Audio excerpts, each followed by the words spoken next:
Please be advised, this video will not teach you how to hit Challenger in a certain competitive game by literally sleeping through it.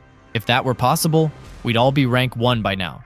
Instead, this video is about becoming a Challenger tier sleeper, mastering the meta of rest and recovery to perform at your absolute best. Let's be real, playing on 5 hours of sleep is the same as trying to stay awake while having 300 ping. If you are actually looking for League Challenger tips, step 1 is to stay awake and check out this guy instead. Word on the street is, he's still pretty okay at the game to this day. For the rest of you looking to upgrade your skills, let's break down how to optimize your sleep routine.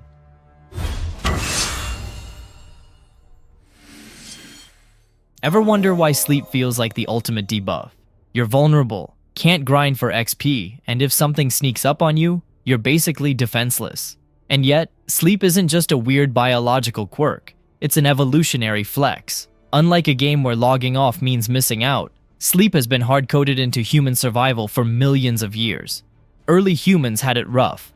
Before houses, beds, and the ability to doom-scroll random videos at 3 a.m., our ancestors had to sleep outside. Imagine trying to take a short nap while saber-toothed cats were prowling around. Because of this, humans likely evolved a lighter sleep pattern compared to deep-sleeping animals, allowing for quick wake-ups if danger approached.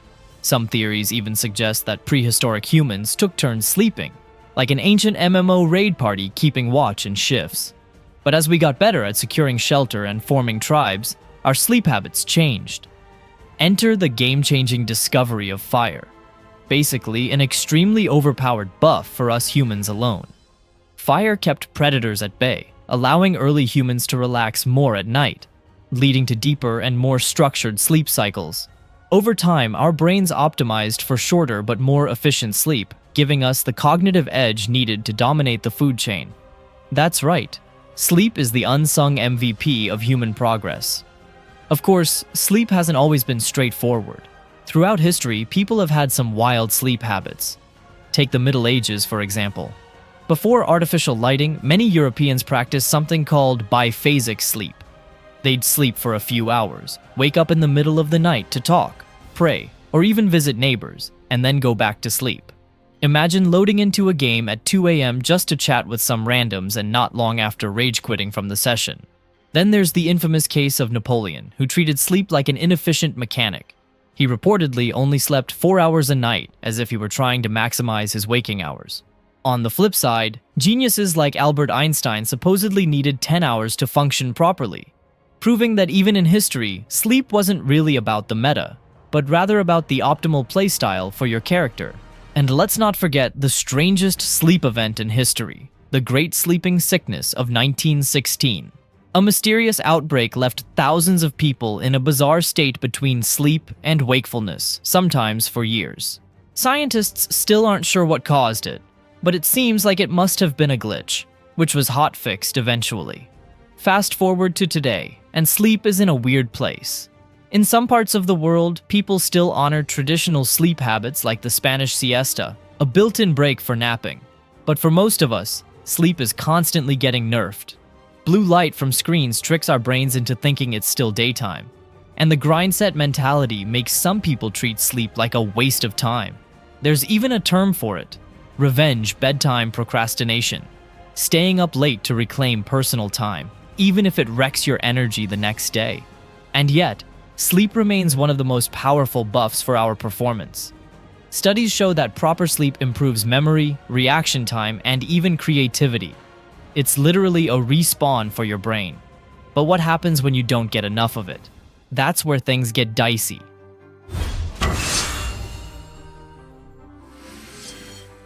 If sleep is one of the most important mechanics to master, then how long should you be AFK? The general consensus is that adults need between 7 to 9 hours of sleep per night. But it's not just about the total hours, it has to be continuous sleep. Think of it like installing a software. If you keep getting interrupted, you never reach 100%, and your body doesn't get the full benefits of deep rest. Sleep happens in cycles, with each one lasting around 90 minutes. Within these cycles, your body moves through 4 stages, each with a unique function. The first 2 are light sleep, where your body cools down, your heart rate slows, and you transition into deeper rest. It's like the loading screen before the real action begins. Then comes deep sleep. This is when your body does its repair work, rebuilding muscles, strengthening the immune system, and consolidating memories. Finally, there's REM, rapid eye movement sleep, where your brain gets creative.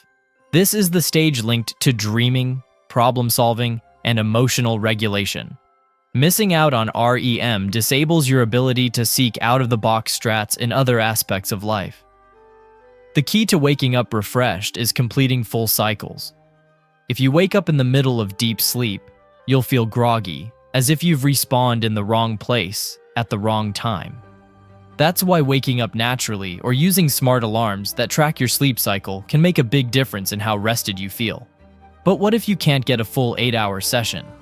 That's where naps come in. A well-timed nap can be a powerful energy boost, but only if you do it right. A 20-minute power nap gives you a quick refresh without dipping into deep sleep, so you wake up alert rather than sluggish.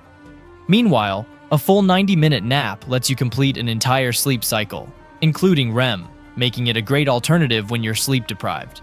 However, anything in between, like a 45-minute nap, can leave you feeling worse than before, since you wake up mid-cycle, right when your body is in deep sleep. Interestingly, historical figures had vastly different approaches to sleep length. Nikola Tesla reportedly slept just 2 hours a night using a polyphasic sleep schedule. While extreme cases exist, science confirms that most people function best within that 7 to 9 hour range.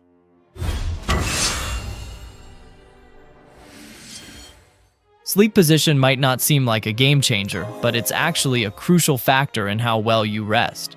Some positions buff your sleep quality, while others might be stealthily debuffing your body over time. Let's break down the tier list of sleep positions. The side sleeping strat is the top tier choice for most people. It helps with spinal alignment, reduces acid reflux, and even improves brain detoxification by allowing cerebrospinal fluid to clear waste more efficiently. Left side sleeping is particularly great for digestion, while right side sleeping may reduce heart strain. If you snore or have sleep apnea, side sleeping can also prevent airway obstruction. Back sleeping keeps your spine in a neutral position, reducing the risk of neck and back pain. It also minimizes wrinkles since your face isn't being shoved into a pillow for 8 hours. However, this position isn't for everyone. Once again, if you snore or have sleep apnea, lying on your back can make the symptoms worse. The fetal position is common, but hardly ideal. Curling up too tightly can restrict diaphragmatic breathing and put stress on the spine and joints. It may be comfortable at first, but over time, it can lead to stiffness and discomfort. A slightly looser variation may be okay, but an extreme curl is not recommended. Stomach sleeping is the trash legendary of sleep positions. It's rare and mostly just harmful. While it can reduce snoring, it puts serious strain on your neck and spine, increasing the risk of waking up sore. Plus, breathing can be restricted depending on pillow positioning. Unless you're somehow comfortable with it, this position isn't recommended. A variation of back sleeping, the starfish position, arms and legs spread out, can relieve pressure points and reduce acid reflux. However, it takes up a lot of space and, like regular back sleeping, can worsen snoring. The bottom line? Side sleeping is usually the safest choice, and back sleeping can work if you don't have sleep apnea. Fetal position is passable in moderation, but stomach sleeping? That's not it, Chief.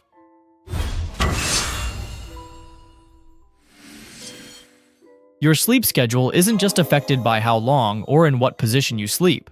What you consume plays a major role too. Some common substances act as hidden debuffs to your sleep quality, and managing them wisely can mean the difference between waking up refreshed or feeling like respawning out of bounds.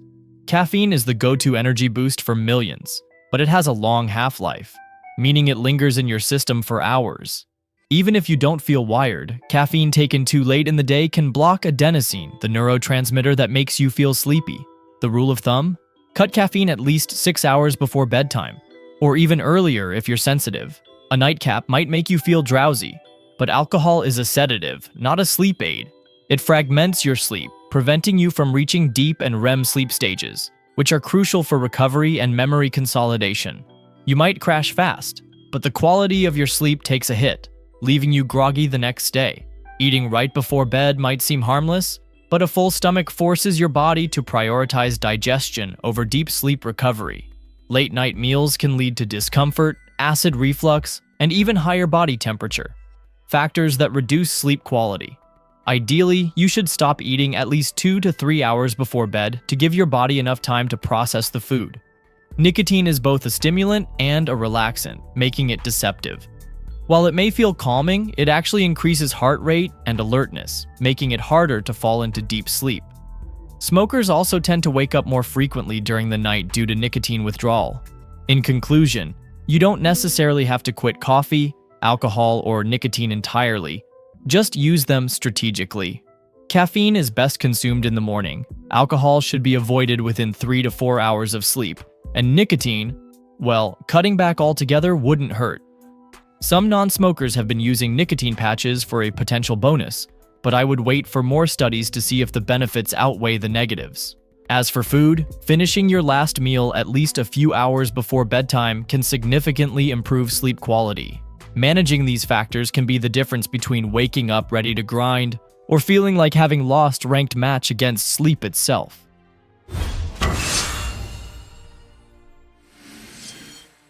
If you've ever tried getting better at any game, you know consistency is key. Sleep works the same way. The body thrives on a regular sleep schedule. Maintaining a consistent bedtime and wake-up time is one of the most powerful ways to improve sleep quality and overall health. But why does timing matter so much? Your body follows a circadian rhythm, an internal clock that regulates when you feel awake and when you feel sleepy. This rhythm is influenced by natural light, meal times, and daily activities. When you go to bed at different times every night, your circadian rhythm gets disrupted, making it harder to fall asleep and wake up feeling refreshed. Think of it like switching to a new character in a game as soon as you've learned the basics of the current one. Constant changes make it impossible to master your rhythm. Not everyone has the same natural sleep schedule. This is where chronotypes come in. A chronotype is your body's preference for sleeping and waking times.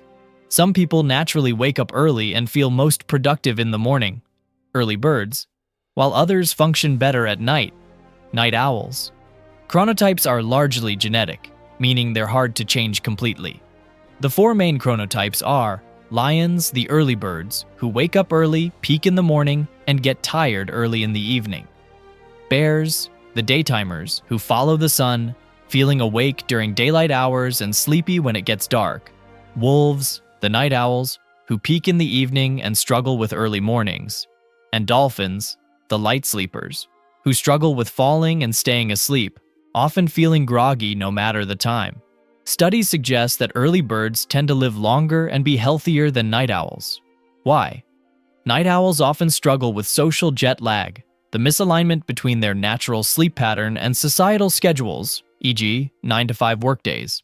This can lead to sleep deprivation, higher stress levels, and increased risk of conditions like heart disease and obesity.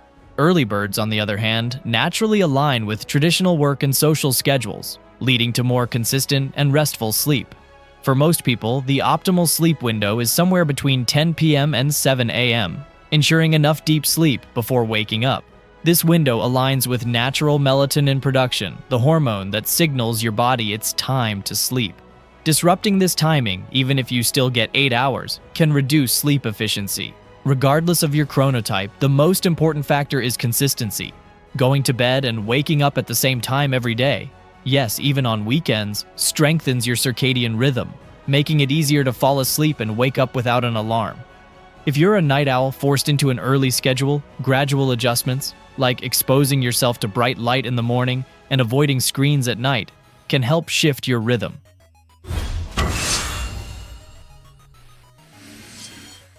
Let's talk about a hidden debuff that's probably tanking your recovery stats every single night: blue light. Your body has its own built-in sleep cycle manager. It's called melatonin, and it plays a massive role in telling your brain when it's time to log off and enter sleep mode. Think of melatonin like a natural status effect that gradually stacks throughout the day, peaking at night when your body's supposed to rest and repair. But here's the plot twist. Blue light, the kind emitted by your phone, tablet, monitor, and TV, absolutely wrecks your melatonin production. From an evolutionary standpoint, blue light used to only come from the sun, so your body's sleep system evolved to treat blue light as a daytime signal. When you blast yourself with it at 11 p.m., scrolling through memes or watching just one more video, your brain goes, "Oh cool, it's daytime again," and your melatonin levels get nerfed into the ground. That means less deep sleep, more groggy mornings, and worse recovery overall. Your body can't fully heal, consolidate memory, or regulate hormones as well without proper melatonin signaling. So what's the fix? Well, for starters, cut the blue light before bed. Ideally, shut off screens 1 to 2 hours before sleep. Realistically, at least slap on a blue light filter. Most phones and computers have a built-in night mode settings these days. And if you want a minor buff to your sleep stack, consider melatonin as a supplement. It's one of the safest and most well-studied sleep aids available. Unlike most sleep meds that force unconsciousness like a sledgehammer, melatonin just nudges your natural rhythm in the right direction. Low doses, even just 0.3 to 1 milligram, are often more effective than mega doses, by the way. Bigger numbers don't always mean improved stats here. Still, supplements aren't a cheat code. They work best with good habits like keeping a regular sleep schedule, dimming lights at night, and not ending the day with a 10-game loss streak due to your oppressive ego. Bottom line, if you want better sleep gains, respect your melatonin.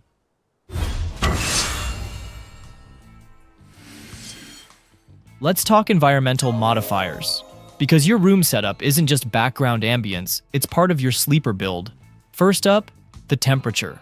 Research shows the optimal room temp for sleep is around 17 degrees Celsius or about 63 degrees Fahrenheit for you star-striped heroes. That might sound chilly, but there's a good reason. As you wind down for the night, your core body temperature naturally drops. It's part of the internal signal that triggers melatonin release and deep sleep mode. A cooler room helps accelerate that drop, letting your body hit sleep phase faster and stay there longer. But here's the twist. Your ideal sleep temp varies by build. Players with higher body fat percentages might retain more heat and prefer slightly cooler environments. Meanwhile, leaner folks might need it a bit warmer to avoid tossing and turning, which would defeat the whole purpose of making the room colder in the first place. Now, onto something a bit more under-researched but still super interesting. Sound frequencies and sleep. Sure, we all know noise can wake you up, but certain frequencies might actually enhance your sleep. Think of things like brown noise, pink noise, or slow binaural beats. Low, steady soundscapes that mask disruptive noise while potentially syncing with your brain waves to promote relaxation. It's still a developing field, but the idea is that certain frequencies may help your brain enter and maintain slow-wave sleep, the deep, restorative kind. It's like adding a buff to your mental state while you rest. These sounds can also help block out random aggro from traffic, noisy neighbors, or your roommate's midnight snack raids. Bottom line, if you're chasing peak sleep gains, don't ignore your temperature and sound settings. The right setup might be the difference between a full recovery and waking up feeling like having been ganked by the whole enemy team.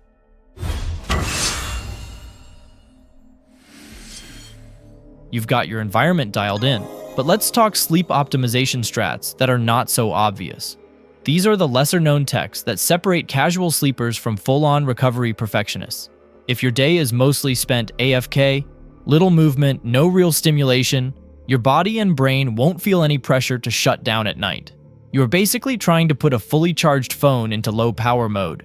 Physical activity boosts sleep drive by increasing adenosine, a chemical that builds up in your system and helps push you towards sleep. Mental engagement matters too. Solving problems, learning new things, and social interactions. These all increase your brain's need to rest and reset. If you spend your day idle, your sleep bar won't even fill. But if you're active, your system will want that deep rest, and you'll fall asleep faster, stay asleep longer, and recover better. 1 hour before sleep, it's time to enter cooldown mode. This means no electronics, no bright lights, no overstimulation. Blue light from screens suppresses melatonin, sure, but it's also about mental arousal. Social media, games, or even fast-paced videos keep your brain in high alert mode, making it way harder to wind down. Instead, switch to low-light activities like reading a book, stretching, or journaling. Think of this as the pre-sleep transition. Your body and brain shifting gears from furious dopamine streak into serotonin detox.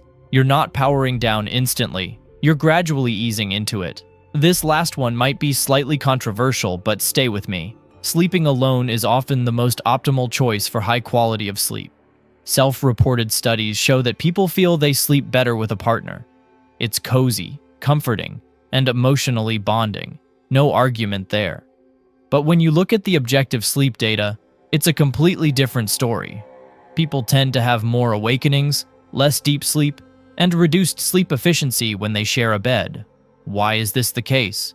Partner movement, different sleep schedules, snoring, body heat. It's a whole lot of variables messing with your sleep stats. If you're serious about recovery, consider sleeping separately at least some nights, even a split setup, like sleeping alone on high-stakes days before exams, tournaments, or big events. It can make all the difference. It might not sound romantic, but peak performance beats bedtime cuddles.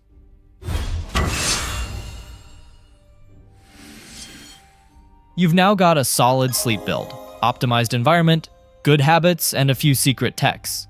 But how can you check if it's actually working? A simple 3-word trick will suffice. Track your sleep. Just like you admire your godlike stats at the end of a match, sleep trackers let you verify whether your changes are actually improving your recovery, or if you're just sleep placeboing yourself. Most modern smartwatches, fitness bands, and especially the Oura Ring, do a surprisingly good job of monitoring your sleep stages, total sleep time, resting heart rate, its variability, and more. These aren't just vanity metrics. They're real indicators of how well your body is recovering overnight. Let's say you start dimming lights before bed, or you try sleeping in a cooler room.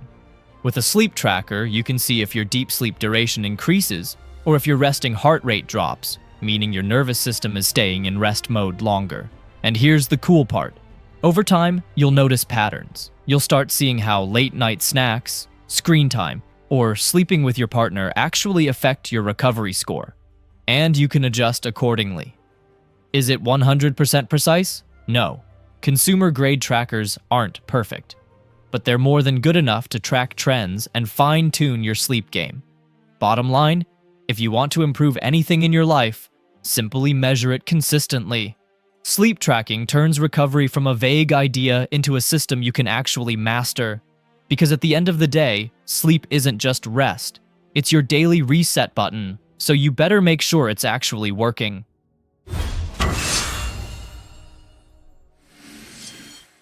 If you've made it this far, you've unlocked pretty much everything you need to build a high-performance sleep loadout, one that fuels recovery, mental clarity, energy, and even long-term health. Here's the ultimate sleep optimization checklist, broken down point by point. Let's start with the basics. Most need 7 to 9 hours of sleep per night. That's not a casual suggestion. It's a core mechanic of recovery. Anything below that, and you're running on reduced stats across the board. Focus, strength, memory, emotional control, immune response all take a hit. And no, you can't consistently outplay bad sleep with the power of caffeine or pure willpower. Naps can be a powerful tool if you use them right. The best nap windows are either 10 to 20 minutes for a quick recharge or 90 minutes granting a full sleep cycle. Anything in between risks sleep inertia, where you wake up groggy and disoriented. Use naps tactically, not as a replacement for bad sleep, but as a bonus boost during energy slumps. Your sleep position affects breathing, spinal alignment, and overall comfort. The side sleeping position, especially on your left, tends to be the most optimal, reducing acid reflux and promoting better airflow. Back sleeping is solid too if your airway stays open, but stomach sleeping is always a debuff, often causing neck and back strain. You might be unknowingly sabotaging your sleep with common sleep disruptors. Caffeine can linger in your system for 6 to 8 hours. Alcohol may help you pass out faster, but it disrupts REM sleep and recovery. Nicotine is a stimulant. Bad news for quality sleep. Heavy meals too close to bedtime can spike metabolism and make it harder to wind down. Time these things wisely, or suffer the consequences. Consistency is king. Your body thrives on routine. Try to sleep and wake up around the same time every day, even on weekends. Missed sleep timing can desync your circadian rhythm, making it harder to fall asleep and reducing sleep quality, even if the total hours are the same. Lock in your timing window for better recovery gains. Not everyone has the same internal clock. Some people are natural early birds, others are night owls. These are called chronotypes, and they're largely genetic.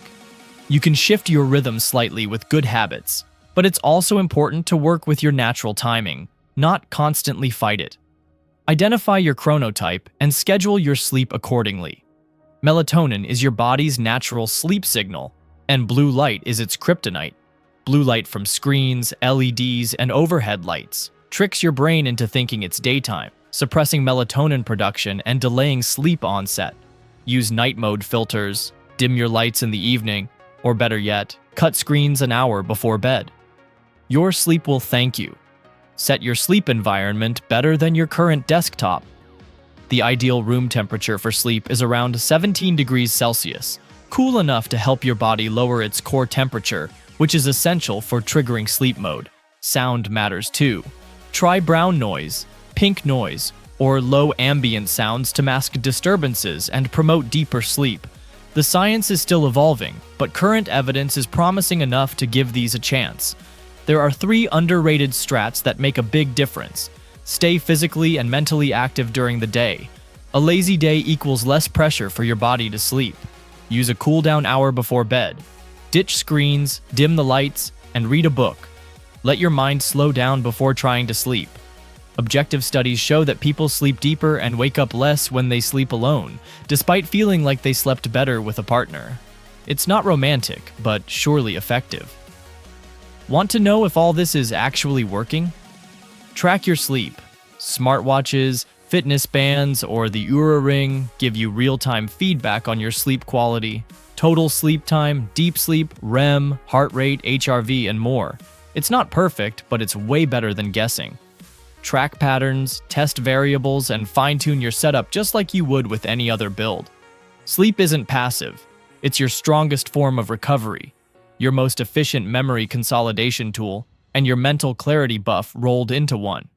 Treat it like the high-priority stat it is. You don't have to go full monk mode. Just start implementing a few of these tips, track your progress, and build your ideal sleep system step by step.